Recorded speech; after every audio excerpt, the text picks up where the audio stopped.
Good afternoon. This is the current affairs session for July 12th. Let us have a look at the important articles. So, very first one from the perspective of IR, international relations, and also from the historical perspective. Important article that is India and Austria. India and Austria. So, what's the ongoing story? Let us try to understand it. So, Prime Minister Modi, his visit to Vienna this week was the first by an Indian Prime Minister since June 1983 when Indira Gandhi traveled to the country. So, since the visit of Indira Gandhi in 1983, this has been for the very first time that is Indian Prime Minister visited Austria and Vienna. Vienna is the capital of Austria. So, Prime Minister's decision to travel to Vienna immediately after his meeting with Vladimir Putin, Russian president, was a significant one. Okay, so we know that Mr. Modi and Russian premier, they had a meeting. So Vladimir Putin had a meeting, and then subsequently, immediately after this meeting, our prime minister went to meet Austrian Chancellor. Okay, so this particular meeting, it's a quite significant one. Why? Okay, now first of all, Austria, it's an European nation, and most important thing, it is not a part of NATO. So in spite of being an European nation, it is not a part of a NATO organization. Okay, so this is an important thing, and currently even NATO, it is undergoing its meeting. Okay, so 32 countries are the members of this NATO organization, and they have also gathered in Washington DC. So simultaneously, even their meeting is going on, and our prime minister is also visiting. He already visited Russia, and now he went to Austria. Okay, now, what are the key takeaways from this particular meeting? Let us try to understand it, okay? Now, when I talk about Vienna, Vienna was at one point of time under the occupation of Adolf Hitler. That is, it was under Nazi occupation during World War II. So, during World War II, it was a part of, like, it was being occupied by Germany. And as we all know that subsequently after the death of Hitler, as we know the official thing that Hitler committed suicide, and gradually the World War II came to an end with the dropping of atomic bombs on Hiroshima and Nagasaki. So after the end of the war, Austria was divided into four parts by the victorious countries. So the victorious countries were Russia, that is at that time it was Soviet Union, France, UK, USA. Four of them divided Austria amongst themselves. Okay, and Austria was supervised by Allied Commission. Allied in the sense, these four countries, they were the allies. Okay, so they had their representatives, and together they formed a commission, and that Allied Commission used to supervise Austria. So this was the division of Austria. Okay, so you can see over here, it was divided among the four countries. Okay, Soviet Union. Okay, so this flag was this is a flag of Soviet Union, communist country of that time. This one, the last one, yeah. So the red color is the part of the Soviet. Then you can see this is the part of France. So this one, okay, under France. This was under USA. So you can see over here US territory, and this is UK ka territory. Okay, so in this manner, Austria was divided by these four countries among themselves, and there used to be an Allied Commission which used to supervise Austria. So this continued, this arrangement existed for a decade after the World War II. Okay, so after the end of World War II, that is till 1955. So from 1945 till 1955, Austria was divided into four parts. In 1955, the four occupying nations, they signed the Austrian State Treaty with the Austrian government, and it was decided that we need to end this arrangement and we need to form an independent state of Austria, right? During that point of time, Soviet Union, it demanded that Austria should maintain neutrality on the model of Switzerland. So if you look at Switzerland, it's a neutral country. You do not participate in the all this jhamela of Europe. So it is nowhere. It's not a part of NATO. It is not involved in the Russian business. It's neutral. So same thing was accepted by Soviet Union. Soviet Union demanded that even Austria should walk on the lines of Switzerland, and it should exercise neutrality with all four powers pledging to the integrity and inviolability of the Australian territory. So it was said that none of these four powers in future try to encroach Austria. They should not violate the neutrality of Austria and let Austria continue to be a neutral nation. Okay. So in 1955, the treaty was ratified by all the countries and Austria became a neutral country. Okay. So Constitution of Austria, then Austria was resolved into a sovereign country, and its constitution prohibits entering into any military alliance and establishment of foreign military bases on Austrian territory. Okay, so Austria is not allowed to enter into any military agreements. So it is not a part of NATO as well. Okay, and apart from that, it is not allowed. It cannot allow any foreign country to establish a military base on Austrian territory. Okay. Now, when we talk about Austrian independence, it was in 1952, 1953, okay? At that point of time, Austrians approached Jawaharlal Nehru. So why Nehru? Because Nehru was the most well-known leader at that point of time. And we all know that Nehru was the one who had conceptualized non-alignment movement during the time of the Cold War. So Nehru was one personality who was respected by both Western and the Soviets at that point of time. Okay. And as a result, Austria approached Nehru in order to help it in order to secure a sovereign nation. Okay. So India was among the few countries that supported Austria's appeal at the United Nations General Assembly in 1942 that all this Austrian occupation, like this thing, should be ended and sovereignty should be restored, given back to Austria. So in June 1955, a month after Austria had gained full independence through the conclusion of the state treaty, Nehru paid the visit to the country, and this was the first by any foreign leader. So Nehru was the first foreign leader to visit Austria after it becoming a sovereign country. Okay. So diplomatic relations between India and Austria were established on 10th of November 1949, and this year marks its 75th anniversary.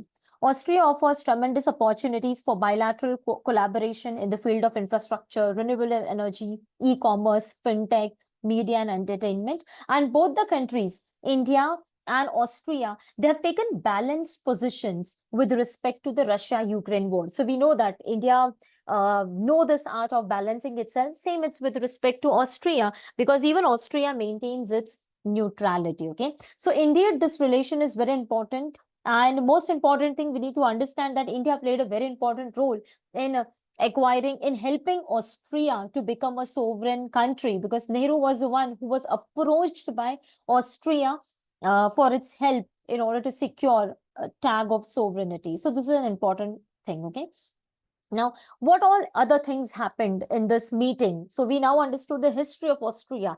Let us try to understand the important other key takeaways from this meeting. Okay.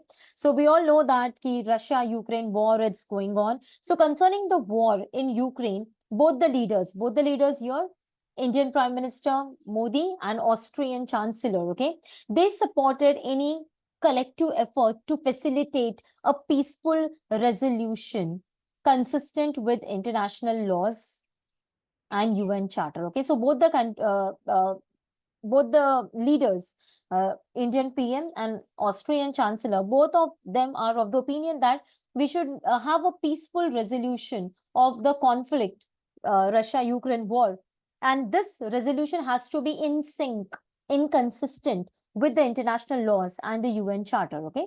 Both the leaders also reiterated their unequivocal condemnation of terrorism. So both of them, they said that terrorism has to be condemned in all its form and its manifestation, okay, including the cross-border terrorism, cyber terrorism, okay, that should be condemned, that should be eliminated. And they emphasize that no country should provide safe haven to the terrorists. Okay, safe haven, that is a country where the terrorists are free in the sense they feel safe to hide over there. Okay, so like that. Two leaders emphasize that India and European Union have the largest and most vibrant a free market space in the world, and deeper European Union and India ties will be mutually beneficial, and it can have a positive global impact. Okay, and both the countries reiterated about their commitment to achieve comprehensive reforms at United Nations Security Council. So we know that UNSC, its reforms are also pending with respect to including more permanent members. India wishes to become a permanent member. So they reiterated that yes, reforms are the need of the time. Okay, so that's it from this article, a very important one. Let's come towards the next article from the Indian polity perspective.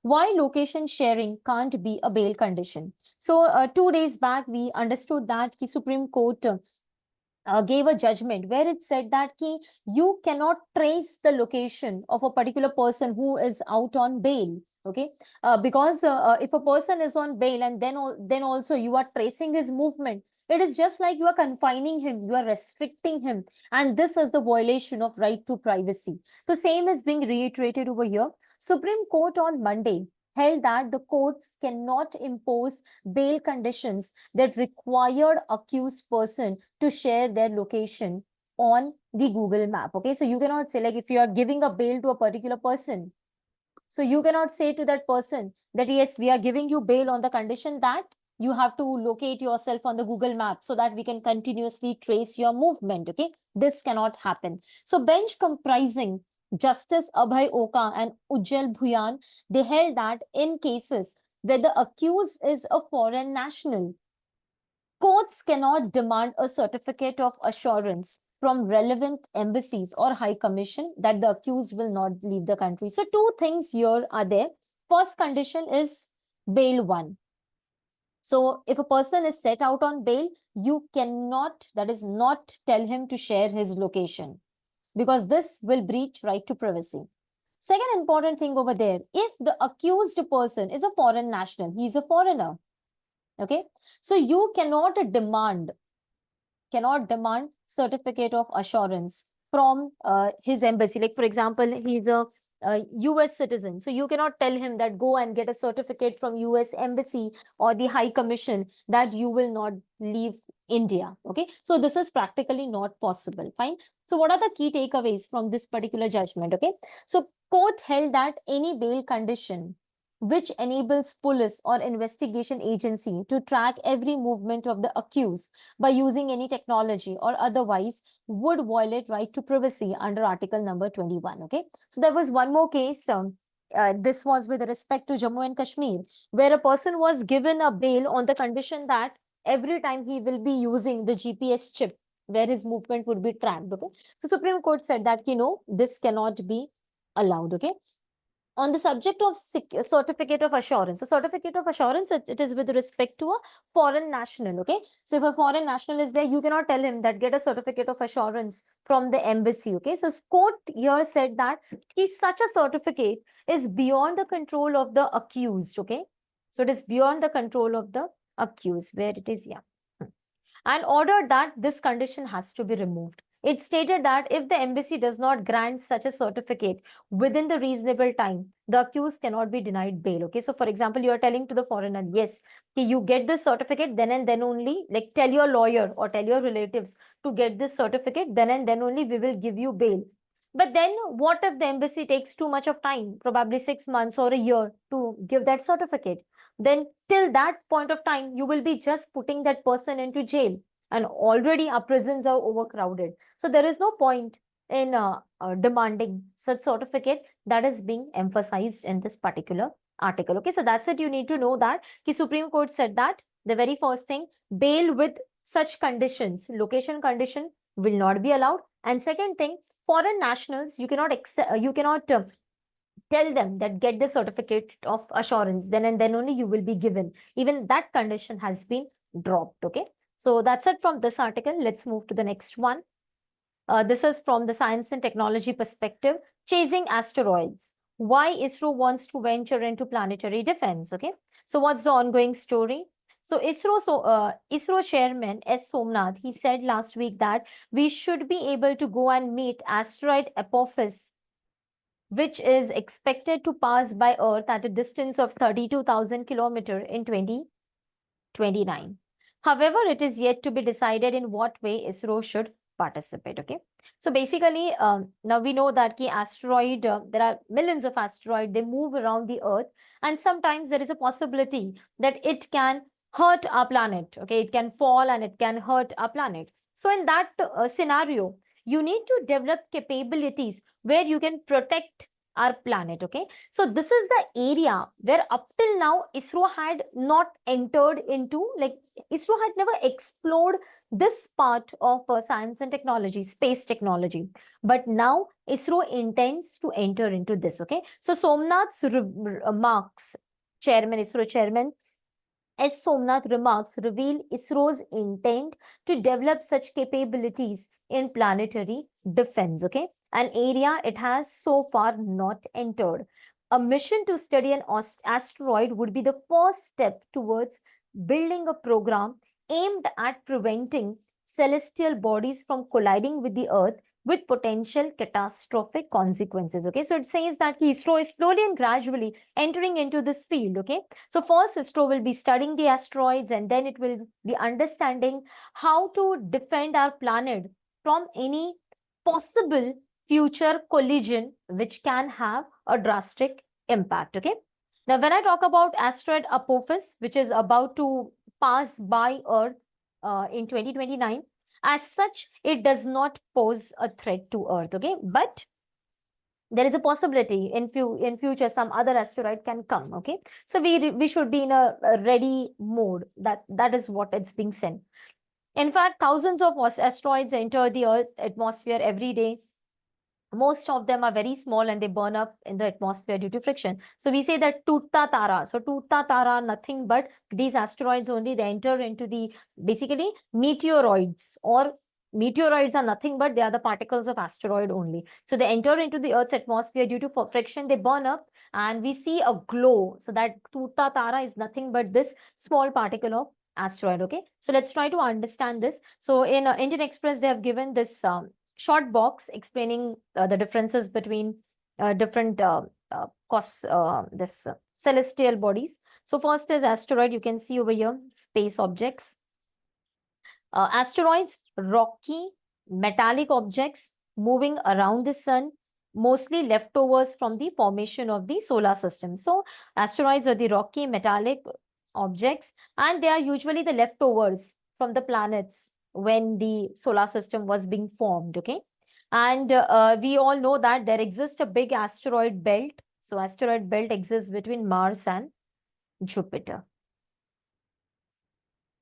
Okay, now those asteroids which are less than 1 meter in diameter are called as meteoroids. So please remember this. This can be a preliminary question. So asteroids which are less than 1 meter in diameter, they are called as meteoroids. Fine. Okay. Then the next important aspect is meteor. So meteor are basically, this is the Tutta Tara which I was talking about. It's a streak of light which is produced when this meteoroids are nothing but asteroids only. These meteorites enter into the Earth's atmosphere, and due to friction, they burn up and there is a glow. So that is called as a meteor. Okay, so this is a meteor. Then what are meteorites? So all the meteors do not burn. Some of them which are unburnt, they fall to the Earth. So meteorite, you can see over here, these are the unburnt fragments of asteroid that fall to the Earth. Okay, so you need to know these differences. Asteroid, which are first of all asteroids, rocky and metallic objects which are leftovers from the from the formation of the solar system. Less than 1 meter in diameter are meteoroids, and meteor is the light which we see in the atmosphere. And meteorite, so the unburnt meteoroids or asteroids which fall to the Earth, they are meteorite. Okay. When I talk about Apophis, this asteroid which is about to visit Earth in 2029, its diameter is 450 meter wide. Okay, so it's 450 meter wide. Yeah, you can see over here how big. So 450 meter wide. Then Chelyabinsk, this was the one which exploded in Russia in 2013. This was 20 meter wide. And the asteroid which eliminated dinosaurs, it was 10 to 15 kilometer, okay? This is kilometer wide. And these are in meters, 450 meter and 20 meter, okay? So the asteroid which eliminated, we all know that dinosaurs were eliminated because of the fall of asteroid. So that asteroid was 10 to 15 kilometer wide. This one is 450 meter wide, Apophis. So there is no chance of it hurting Earth, okay? So let's come back to the article. So yeah, it's being mentioned that once in a while, asteroids do cause a damage. Like in 2013, 20-meter wide asteroid entered the atmosphere and exploded about 30 kilometers above Russian town. Shock waves traveled to the ground, flattened trees, damaged the buildings, and injured around 1,491 people. Okay, so not all the asteroids are harmful, but once in a while they can cause a damage. Okay, so scientists know of at least 1.3 million asteroids, but there could be more surprises in store.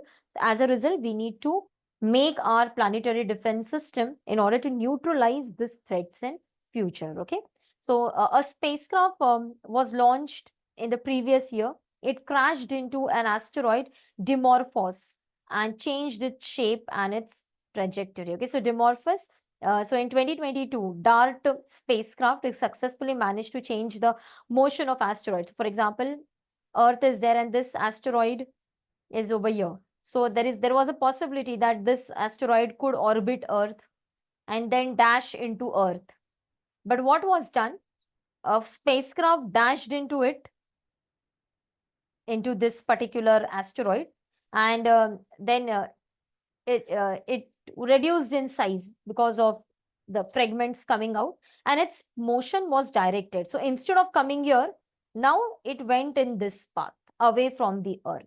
Okay, so that was done with the help of the DART spacecraft. Okay, so DART spacecraft in 2022 successfully managed to change the motion of the asteroid Dimorphos by crashing into it. This is the first time the humanity has changed the motion of the celestial object. Okay, so this is the first demonstration of the kinetic impactor method of asteroid mitigation. So this is called as kinetic impactor. That is, you're just giving, like for example, here is the Earth and this is the asteroid. Okay, so you are just giving a little push to it with the help of a spacecraft, and this impact will change its course of trajectory. So instead of moving here, it will now move somewhere here. Okay, so like that. So if there is a question in prelims, if there is a statement, up till now, not a once asteroids have been deflected. So it's a false statement. In 2022, asteroid Dimorphos, it was being deflected from its course of trajectory. Okay, so this is all about this article, important one. And as we have seen that the questions from geography are increasing, so it's an important one. Okay. So coming towards the next one, after 3 shocks, 16.45 lakh jobs lost in the informal sector over 7 years. Okay. So number of workers employed in informal sector in 2022-2023 has dropped by 16.45 lakh, or you can say 1.5% to 10.96 crore compared to 11 crore in 2015-2016. Okay, so if you compare 2015-2016, 11 crore were employed in the informal sector, and now in 2022-2023, 10.6 crore. So basically, it is dropped by 1.5% drop in the informal sector. Okay, so data it's being provided that because of the 3 shocks. Now this has happened because of the 3 shocks. Now which are these 3 shocks? So the very first shock which we all are aware about is the shock of demonetization, which affected the small businesses. Then rollout of GST. Okay, so not all the small businessmen were feasible with this particular digital process, and COVID pandemic. Okay, so the three things, that is the demonetization, then GST, and pandemic resulted into the loss of 16.45 lakh jobs in the informal sector, that is 1.5%. But if you look at the informal sector also, um, there's a variation in the sense, if you look at the states, now the top 5 states which top in the informal sector, that you need to know. So you can see the last statement. The top 3 states, the top 5 states are Maharashtra, Bihar, Gujarat, MP, and Orissa. These particular states have seen increase in the informal employment. Okay, overall the informal sector का employment has decreased, पर ये 5 state में the informal sector employment has increased. Okay, so you need to know Maharashtra has the maximum number of informal employees. Okay, Maharashtra followed by Bihar, Gujarat, MP, and Orissa. Okay, and the other states like you have UP, Tamil Nadu, West Bengal, Karnataka, Andhra Pradesh. Okay, they have registered a decline. So 5 state में, like the 5 states, they've showed increase, 5 states have shown decrease, and overall what has happened? Decrease. Okay, so that is being mentioned over here. Fine, so that is the important thing. Apart from that, the unorganized sector contributes 44%. So this is important. Unorganized sector contributes 44% to the country's gross value added. So if there is a statement in prelims, unorganized sector contributes 80% to GWA, false. How much? 44%. But it employs nearly 75% of the workforce employed in non-agriculture enterprises. So this statement is very important. Okay, 44% to GWA, gross value added, and 75% of the employment in non-agri sector. It happens in informal sector. Okay, so this is the important one. Coming towards the next article, righting a wrong. Already yesterday we had a discussion about this particular article.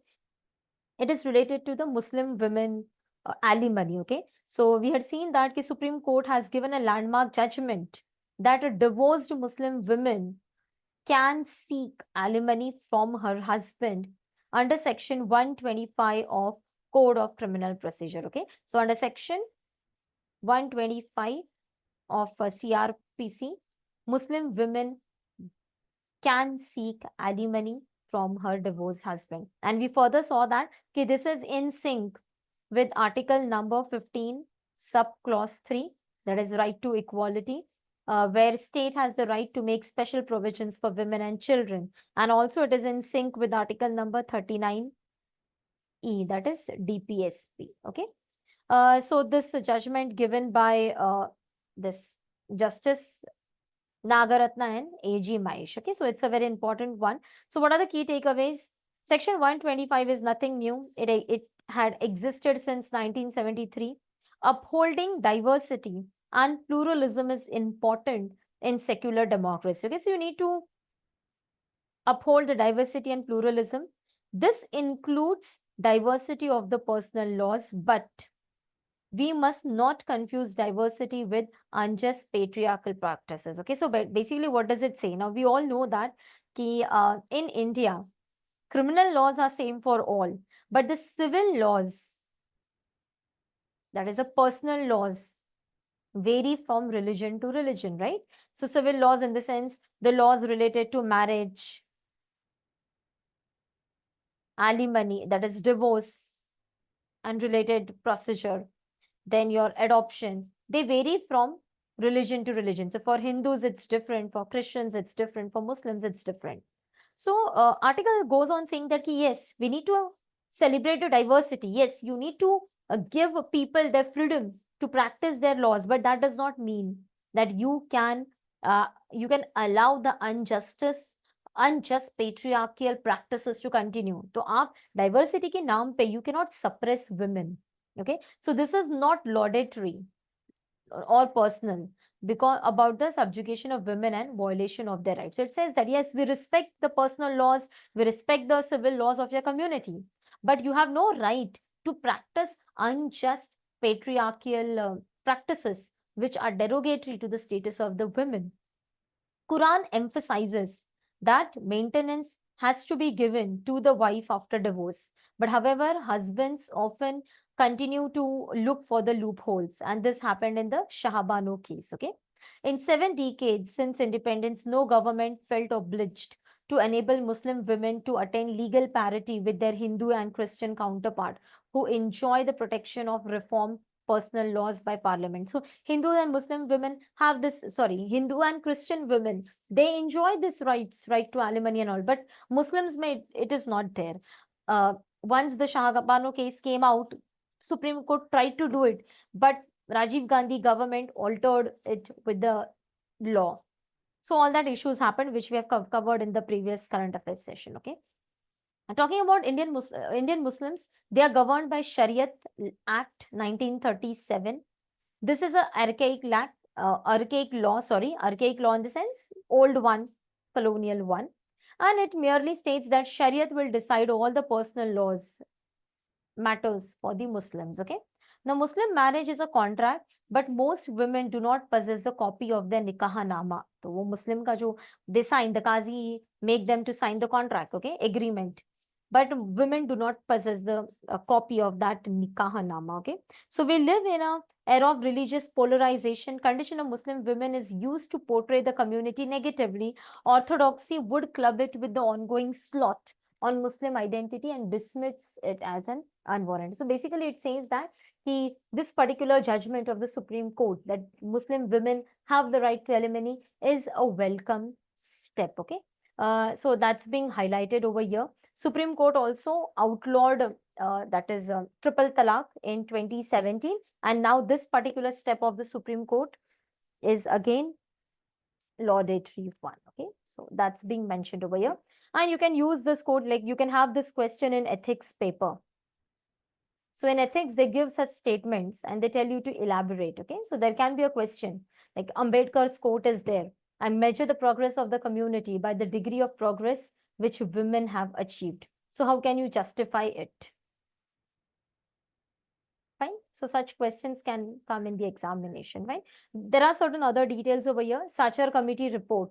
Sachar committee report, which was submitted in 2006, it showed that the conditions of Muslims in education, it's was then the most backward communities. Okay.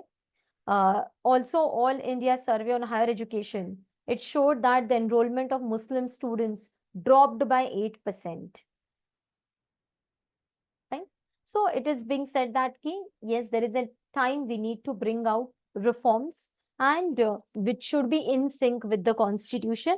Constitution should be the guiding principle for all, even for the personal laws. Okay, so that's it from this article.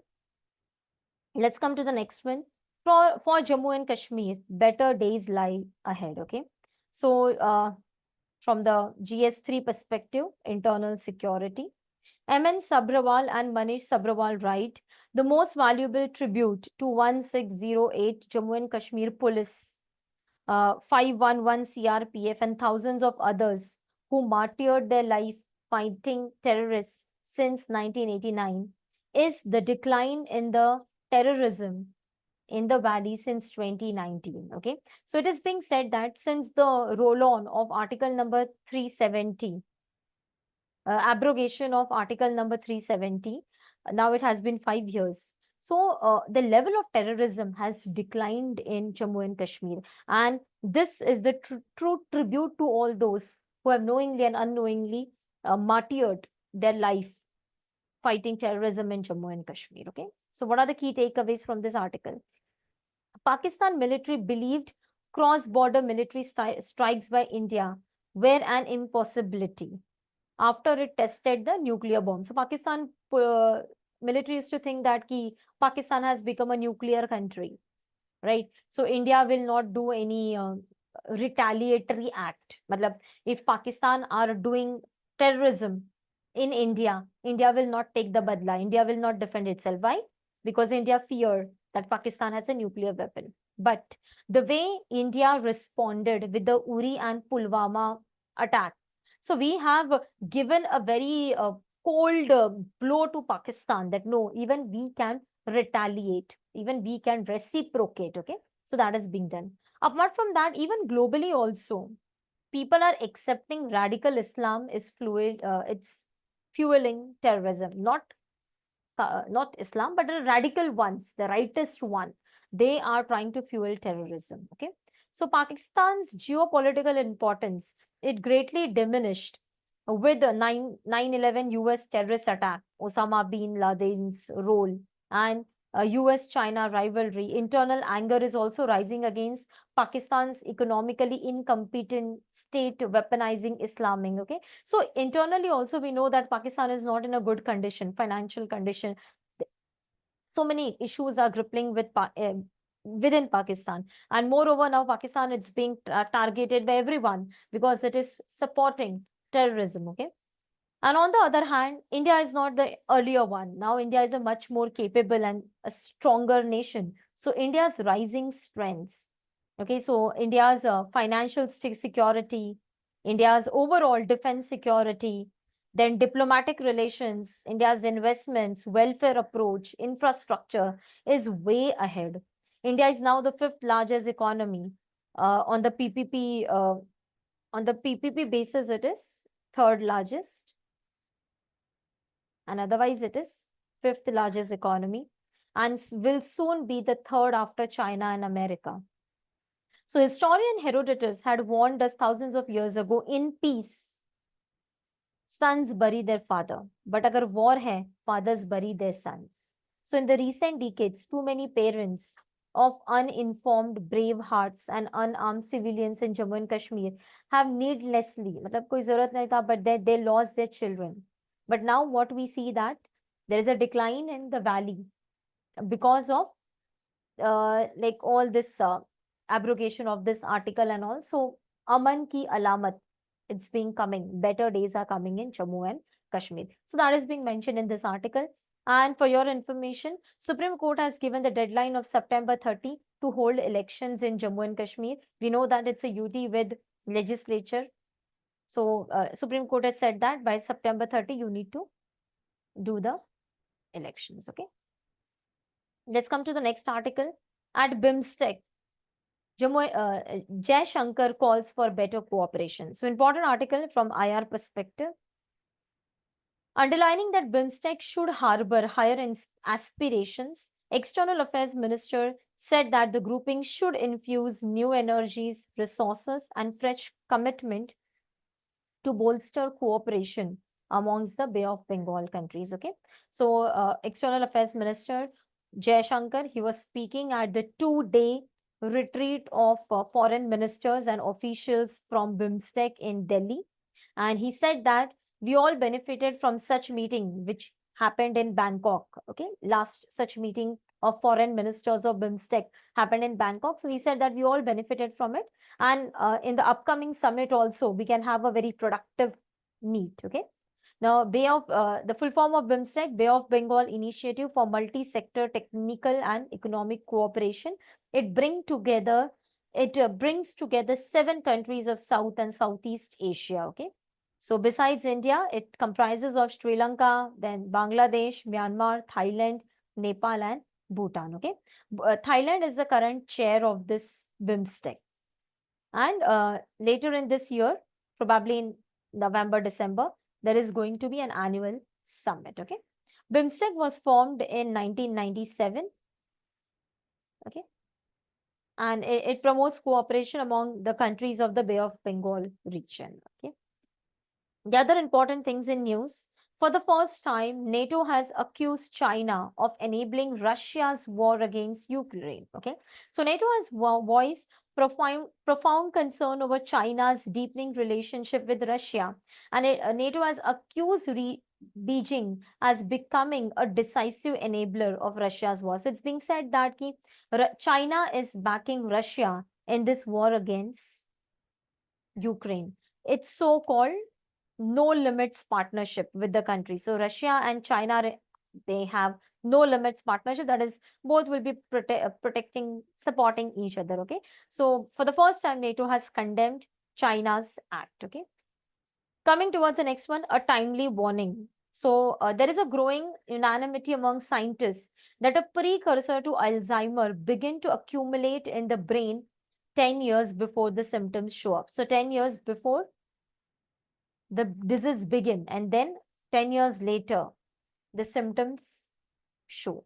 A test has been developed by researchers at AIIMS Delhi. This is considered to be a significant breakthrough. So there's a blood test which can help us to find whether Alzheimer is developing or not. Okay. So AIIMS researchers tested 90 people on 6 blood markers, and the levels of the blood markers indicate whether there is a possibility of developing Alzheimer disease in future. So it's a very important thing from the science and technology perspective. Okay. That's it for 12th of July. Thank you.